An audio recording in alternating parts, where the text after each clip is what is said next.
VannKraken here. It's time for no fluff, just the best stuff from the 5-week Marchin On update for World of Warships Legends. We'll dive deep beyond the surface of the patch notes to highlight 10 cool things and what they mean for you as a player and for World of Warships Legends as a whole. At number 10, we have 2 brand new ships arriving in the premium shop. And these vessels are from less represented nations, which is always a welcome sight. While they have some virtues, neither one is necessarily easy mode when it comes to playstyle. Duca d'Aosta is a Tier 5 Italian cruiser at a to-be-determined price that I happen to own on PC and plays in a similar fashion to the mid-tier Italian tech tree cruisers. She is sleek and sexy to look at, has excellent speed and mobility, aircraft options, and long-range sea-mine torpedoes, which you have come to expect from Italian cruisers. And while she can bully destroyers and cruisers in close quarters with flat gun arcs, Duca is hampered by her main battery performance against more heavily armored targets and her limited range, so you might have to dwell at an uncomfortably close distance to battleships a good chunk of the time to deal significant damage in her. Tier 6 Orkan is a Polish DD very similar in class to Lightning that will go for 12,500 doubloons in the shop and will be our first destroyer in Legends with access to the radar consumable. Looking at her performance on the PC side of the game, she will be best suited for players who are patient and value contributing vision control and spotting to their team over direct damage dealing. This is due to the fact that to get access to radar, Orkan has no smoke generator and gets only a single quad torpedo launcher and guns with limited rear firing angles. The shots you choose not to take in Orkan will be just as important as the ones that you do, as she has no mechanism to escape pressure if she gets exposed in a difficult position. Players that go around brashly making a lot of noise and drawing attention near caps after using her radar might find that a stealthier, spotting-first approach brings better overall results. As always with these 2 new premium ships, read some reviews and do some research before you spend real money, just to make sure that they fit your playstyle. At number 9 in our top 10 cool things countdown, we welcome a new US Navy Destroyer Commander to our team. While it's easy to gloss over, I like getting new commanders for existing ship lines because it allows players to customize ships to the style of play that they prefer and transform some existing ships in sometimes unexpected ways. In this update, we get access to a new commander in one of the most popular ship lines in the game, the US Navy Destroyers. Admiral Albert Gleaves, the namesake of DD-423, served from 1877 to 1921, making outstanding contributions to the fields of gunnery and torpedoes, and commanded the cruiser and transport force during World War I. Similar to his real-world expertise, he brings a stronger torpedo skill set for those players who want to take US Navy destroyers in a different direction than typical main battery builds. His base trait is From Afar, which increases the range of your torpedoes, which could be an especially useful skill in mid-tier US destroyers that are hampered by short-range fish. And coming in at number 8 in our countdown is some key ship balance adjustments to Bismarck and Azuma. It stinks when classic tech tree ships struggle with initial balance issues in the transition from the PC to Legends tier structure, or get power crept over time by new ships and are no longer fun to play. Bismarck is a household name, and she deserves and really needs to be playable as she is a ship that draws a lot of new players to Legends, simply because we want to drive ships of historical significance like her in this game. In this update, she gets a 3% buff to her main battery accuracy, a 5-degree improvement in her shell ricochet angle, and her armor-piercing shell penetration is improved by 4%, which in total will hopefully improve her offensive capability. It's also disappointing to grind a 5-week campaign and find out that a reward ship falls pretty far short of a majority of the player base's expectations.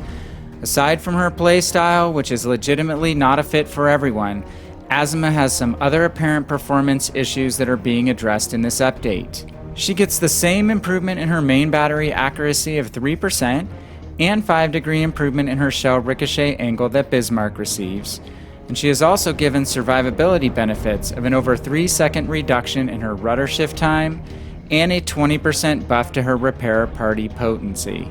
In total, let's hope that these improvements to Bismarck and Azuma help them hold their own in-game and move off the disappointment list.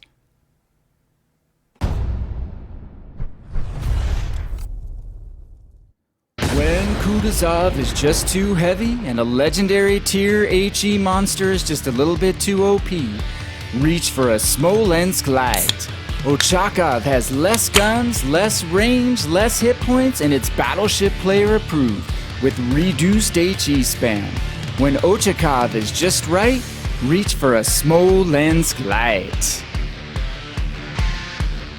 In all seriousness, number 7 in our top 10 cool things list is campaign reward ship Ochakov.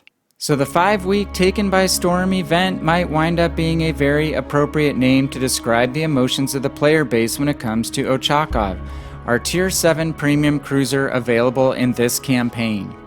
She's simply not the overpowered beast that her bigger sister Smolensk is, and she is going to typify the knife's edge playstyle of a light cruiser that has to get dangerously close to the big boys and girls to hunt her destroyer prey. Ochakov has some of the pros required to accomplish that task nicely, with both a unique, longer range, shorter duration radar consumable that is found on Russian ships in World of Warships PC in addition to Sonar 1. Her armament also includes 2 quintuple torpedo launchers with an 8-kilometer range, which is a big range upgrade over many other Soviet ships and a great close quarters defense mechanism. Having a narrow hull does closely mimic Smolensk, which makes Ochakov prone to yielding just lower damage overpens even though her citadel is exposed above the waterline.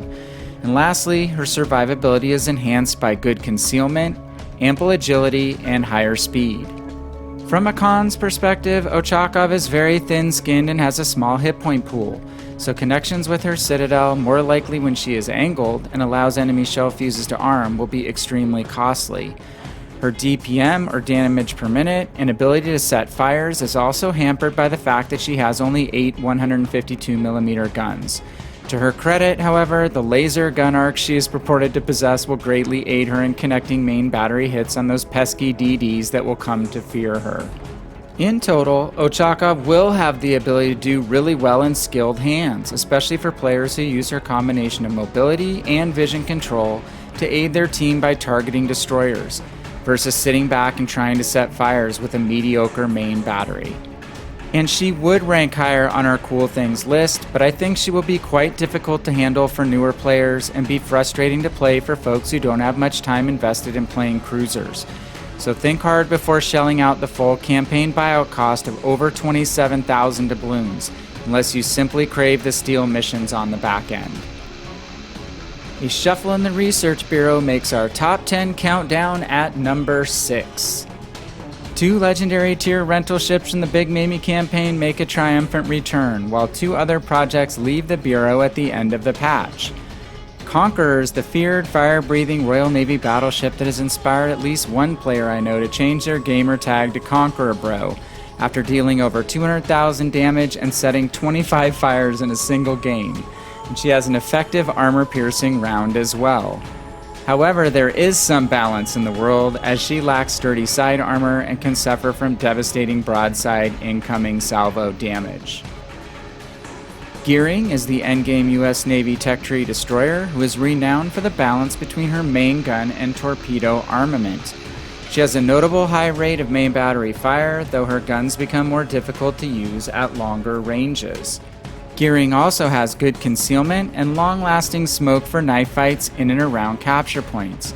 Even more importantly is that having another DD in the legendary tier will hopefully bring some needed balance in matchmaking at that highest tier level of play.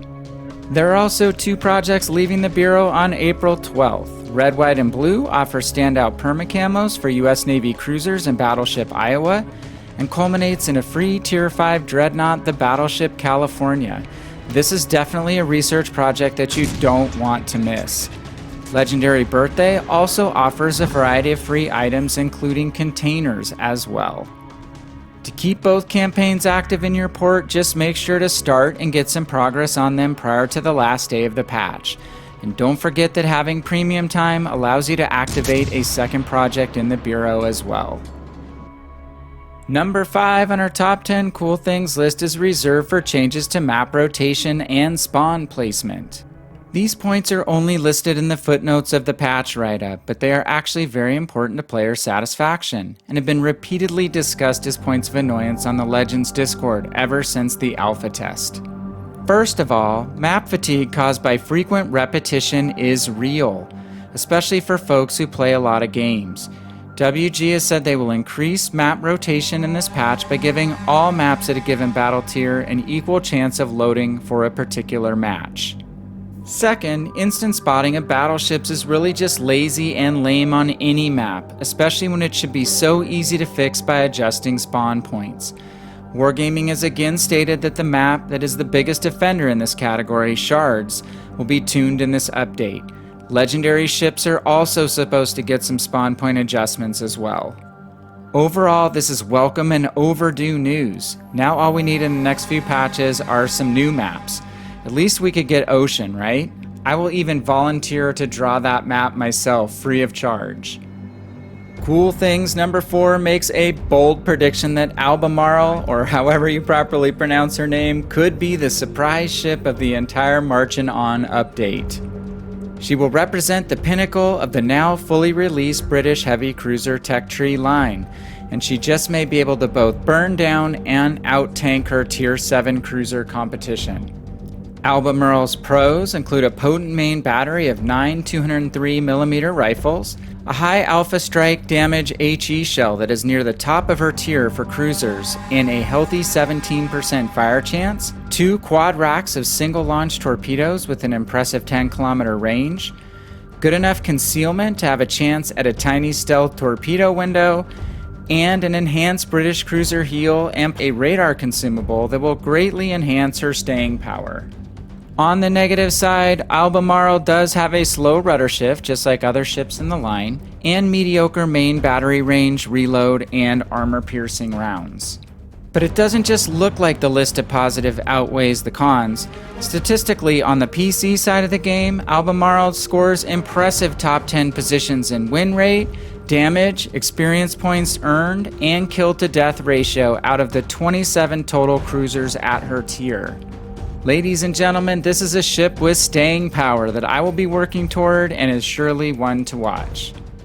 We're moving on up to number 3 in our countdown with Ranked Sprint Seasons 10 and 11, which may prove to be a far more humane route for the typical player to steal some steel. 2 Ranked Sprint Seasons run just 1 weekend long each, from March 12th through 15th at Tier 4 and March 19th through 22nd at Tier 5. Each sprint will feature 5 players per team, a limit of 1 division of 2 players per team, and a cap of 1 destroyer per team.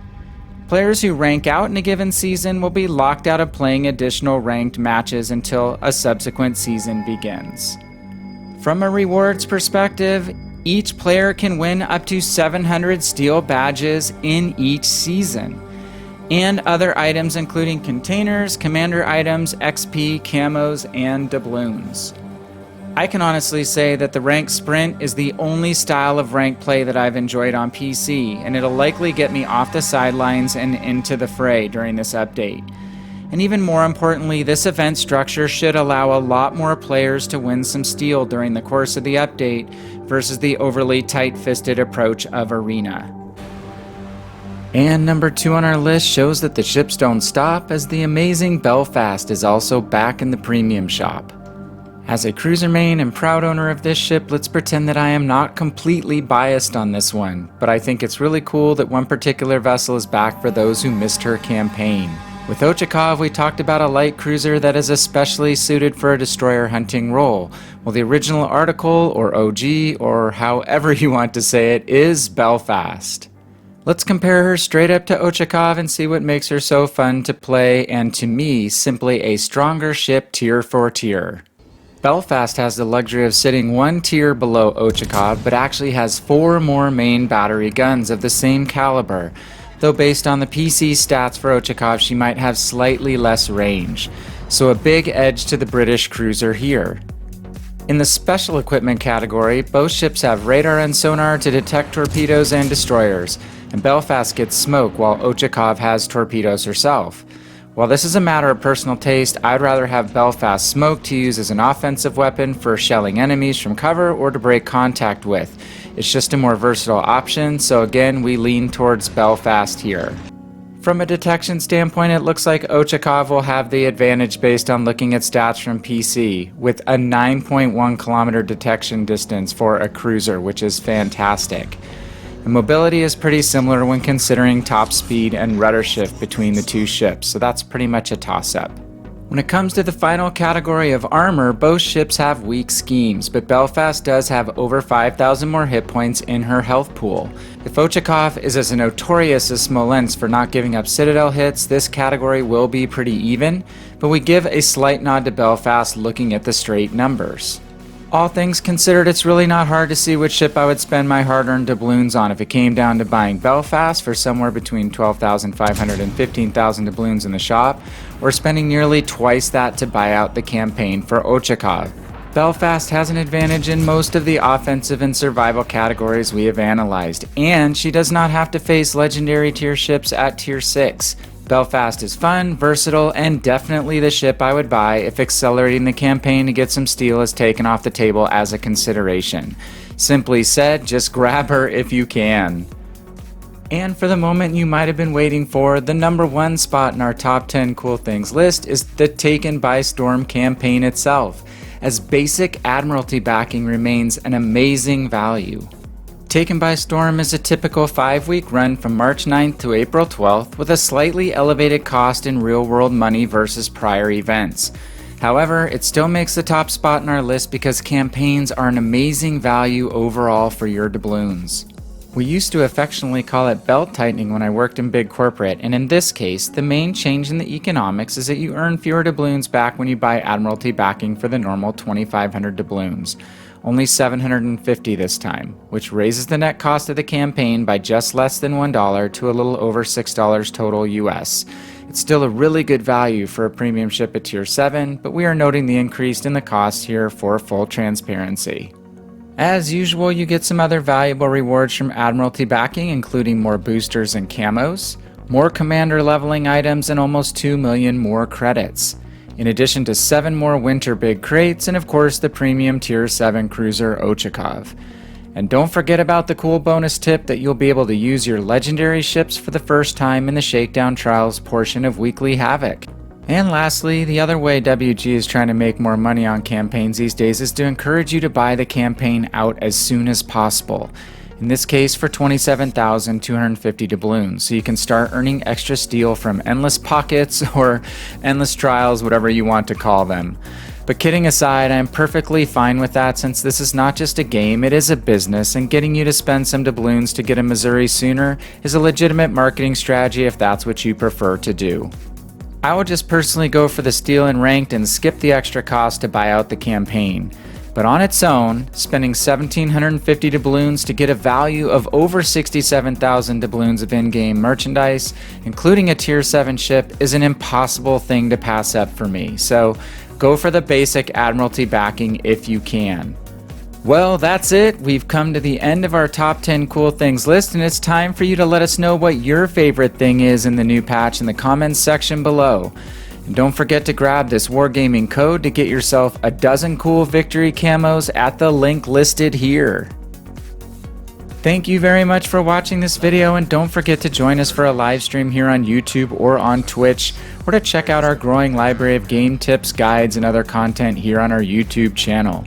Until next time, whether it's in Ochakov or Belfast, get out there and make some destroyers nervous or dead. This is VannKraken, and I am out.